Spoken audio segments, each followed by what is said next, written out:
उल्हासनगर महापालिकेने 31 घरांना तसेच एका मस्जिदीला बेकायदेशीर नोटीस दिल्याबद्दल वंचित बहुजन आघाडीतर्फे शुक्रवारी महापालिकेसमोर मोर्चांचे आयोजन करण्यात आले होते।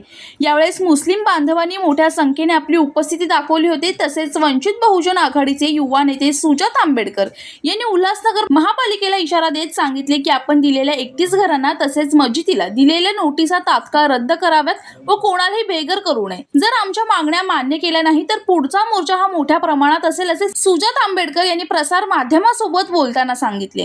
बेसिकली आपण जर परिस्थिती बघितली तर उल्हासनगरमध्ये आज 31 घरांना आणि एका मस्जिदीला नोटीस दिली गेली। आपण याच्या मागे जर लीगल रिझनिंग बघितलं तर ही एक आठवड्यापूर्वी पहिले दिली गेली होती।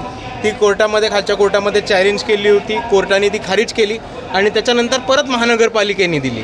आज जर आपण उल्हासनगरची परिस्थिती बघितली तर आपल्याला कळेल की 90% सेटलमेंट्स त्या स्लम्स असू देत, त्या पक्की घरे असू देत, त्या कच्ची पक्की घरे असू देत किंवा त्या बिल्डिंग्स असू देत किंवा ही महानगरपालिकेची सुद्धा बिल्डिंग असू दे, हेचं रेग्युलरायझेशन नाही आहे। प्रॉपर्टीजच्या बाबतीत गफले आहेत, कोणाच्या नावावर जमीन आहे, इल्लीगल सेटलमेंट्स आहेत। हा अख्ख्या उल्हासनगरचा प्रॉब्लेम आहे। पण जर तुम्ही टार्गेट करून फक्त दलितांच्या मुसलमानांच्या घराला नोटिसा पाठवत असेल तर ही सरकारची चुकीची खेळ असं आम्ही मानतो आणि मोठ्या प्रमाणात जातीवाद आणि धर्माच्या नावावर तेढ निर्माण करणं आणि दलित मुसलमानांना इकडनं मोठ्या प्रमाणात स्थलांतरित करणं हा भाजपचा खेळ आहे आणि ते आम्ही थांबवण्यासाठी आयुक्तांना ही नोटीस द्यायला आलो आहे की तुम्ही सर्वात पहिले आत्ता जी नोटीस दिली आहे ती नोटीस खारिज करा। दुसऱ्या बाजूला धर्मस्थळ असतील, मस्जिद असतील, मंदिरं असतील, गुरुद्वारे असतील, चर्च असतील, बुद्धविहारे असतील, या सगळ्यांना एका रेग्युलरायझेशनच्या मीटिंगमध्ये यांना स्पेशल विंडो करून द्या आणि जुने जितकी पण धर्मस्थळं आहेत उल्हासनगरमध्ये त्याच्यापैकी कशालाही हात नका लागू देऊ।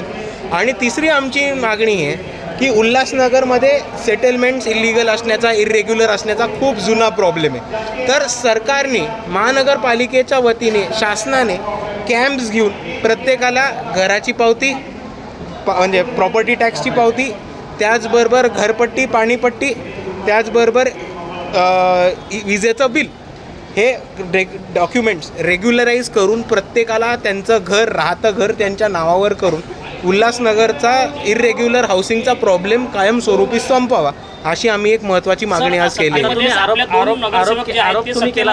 आरोप केला तुम्ही की भाजपानं या ठिकाणी भाजप जे आहे अधिकारी त्यांच्या दबावाखाली काम करून ही नोटीस त्यांनी बजावले। कोणत्या नेत्याने हे केलं असेल असं तुम्हाला वाटतं? डायरेक्ट वरती आहे आमचा इशारा।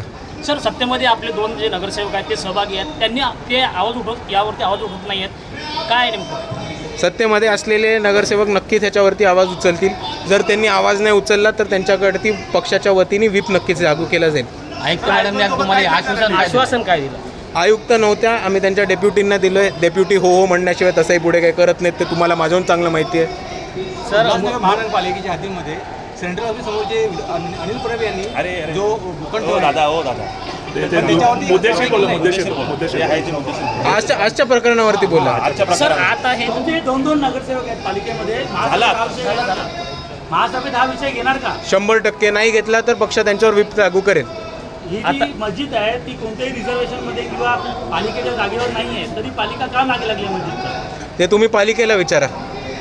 सर, आता भूमिका काय असेल पालिकेनं जर तुम्हाला समाधानकारक उत्तर दिलं नाही तर?